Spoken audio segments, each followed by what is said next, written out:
Joe is my fourth son. I've got three, and I inherited him. He's number 4. And Lily's my third daughter. So I've got a full family with the Theurgy team. In my heart, I'm a teacher. I love to teach. I think that part of who I am and what I do. And it occurred to me a few weeks ago when I was thinking about tonight to go back and look at, there was a professor at Carnegie Mellon that was kind of morbid. He was dying of pancreatic cancer, and his name was Randy Pausch. And he created what was called The Last Lecture. It ended up going viral. He was on Oprah. It was just a phenomenal story. And I was thinking about him as I was thinking about this event. And I was thinking, what can I leave you tonight that has lasting value? And so I took some nuggets of gold from Dr. Pausch to share with you tonight. One thing he said was, he said, it's not the things we do that we regret, but the things that we don't do that we regret. And so I ask you, to think about these next few weeks. What is it you want our company to do? What is it that you want to do? And when those two things are aligned, that's when magic happens.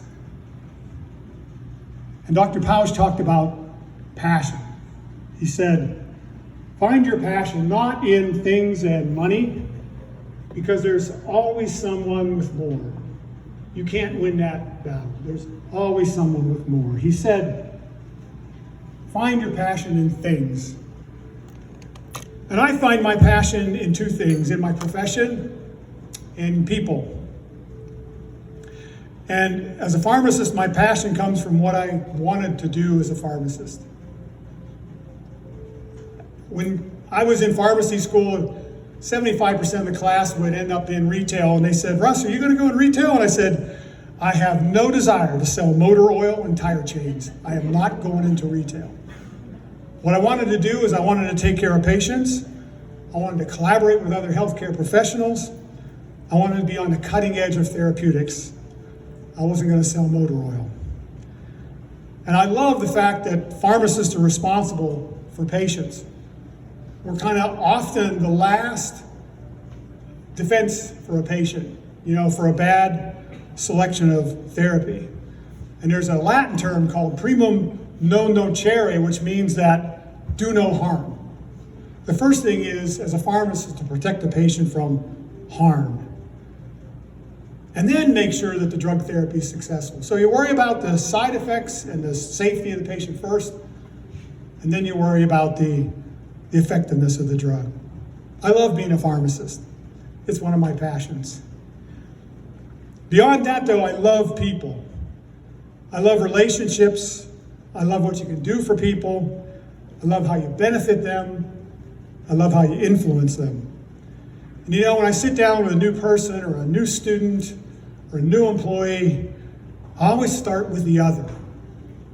I always say, tell me about yourself.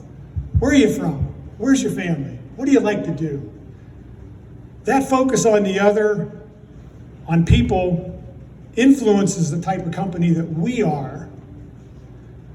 And I've said many times, there's two types of entrepreneurs. There's the mercenaries and there's the missionaries. And we know what the mercenaries are after. They're after a large financial reward. Missionaries are different. Missionaries are trying to change the world. That's what we are at Theurgy. We are missionaries. That's our passion. And honestly, I think that's why we're successful. I think people relate to what they're doing. They know that what we're doing is really hard work, and I think they appreciate that. The other thing that Dr. Pausch said was, have a sense of fun and wonder and creativity. In the first big job I had at a hospital in 1980, when I was 29 years old, I had to go to this firm, Psychological Consultants to Industry. I had to spend 8 hours with a psychologist, and he examined me all day long to see if I would be a good department head. And at the end of the day, he said, you know what, Russ? He said, your dad was hard and made you strive, and your mother loved you and gave you nurture. And I said, you spent 8 hours to figure that out? But beyond that, he said, you know what? He said, you are a really unusual guy. You're a scientist by nature, but he said, your creativity is off the charts. And I think that's what has driven me these last 13 years. What could be more interesting and rewarding than creating something from nothing? You know, 13 years ago, there was no therapy management software on the market. And Joe and I said, yeah, we can do that. And we're going to do that. And we did. And we built something literally out of nothing. And you know, I think about the different departments in the company, and I think of how the IT department draws on a body of knowledge about which I know nothing. And most of us don't know nothing other than the IT folks who know the magic. Likewise, the clinicians draw on a body of knowledge about which the rest of the company knows very little. And surrounding IT and clinicians are all the other necessary functions in a business with their body of knowledge to make the company successful. So that together we create something completely unique in the world. And yes, it had a monetary value. And yes, last Wednesday was a hell of a day. It was a great day. But you know what? It's bigger than that. It really is bigger than that. It has so much value, quite honestly, that, you know, when Joe and I started 13 years ago, we had no competitors, and it was kind of lonely out there, and you wondered, like, are we doing something stupid? Because, you know, nobody else cares. Nobody else is trying to compete with us. Well, today we got lots of competitors, and they're trying to make the software better than us, and so we're in this race now to continue to improve it. So passion, and then a sense of wonder and creativity. Then the third thing is perseverance. And Pausch said that challenges, they're there to show us how much we want our goals. Will we persevere? It was like 1970. It was a dark, snowy night, and I'm in quantitative chemistry lab, Lily, and you can relate to that. And my lab partner was a young gal named Rosie Krajcik. Brilliant girl, ended up getting a PhD and really worked in pharma for many years, very, very successful. And she taught me a poem that I've never forgot relative to this idea of perseverance. And the poem goes like this. On the plains of hesitation, bleach the bones of countless millions, who upon the dawn of victory lay down to rest, and resting died. Upon the plains of hesitation, bleach the bones of countless millions, who upon the dawn of victory lay down to rest, and resting died. You've heard me say many, many times over the 14 years that we worked really hard. We tried to make good decisions. Sometimes we succeeded. Many, many times we failed. But when it was the darkest and looked like we were not going to make it, a blessing came through for us. Our perseverance was rewarded. God smiled on us and helped us get through to the next challenge. You know, you've heard it said, like, she's a self-made millionaire, or he's a self-made businessman. Don't you believe it? No one is self-made. I spent a lot of time over the last 8 years teaching others the spiritual exercises of St. Ignatius. And one of the last things we teach the retreatants to learn is a prayer called the Suscipe.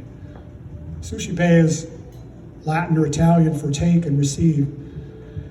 It's a bit hard to understand, but I want to share it with you tonight because it really sums up my feelings. The prayer goes like this. Take, Lord, and receive all my liberty, my memory, my understanding, and my entire will, all that I have and call my own.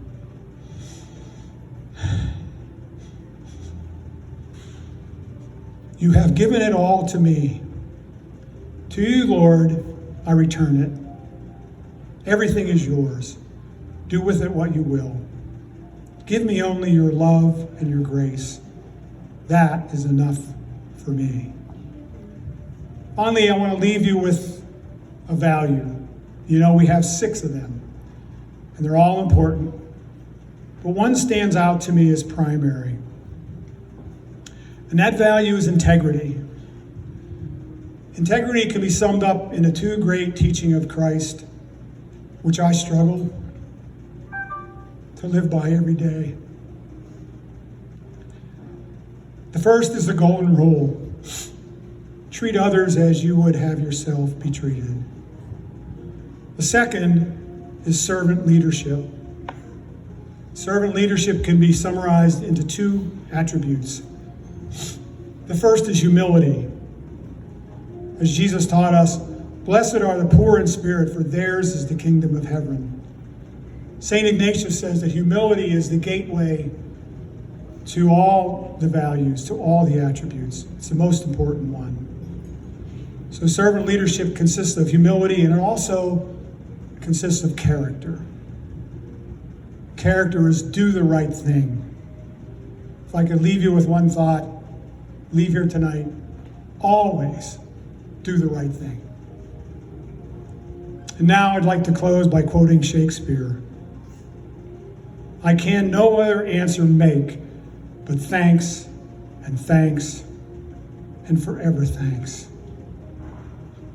for all you've done, all you will do.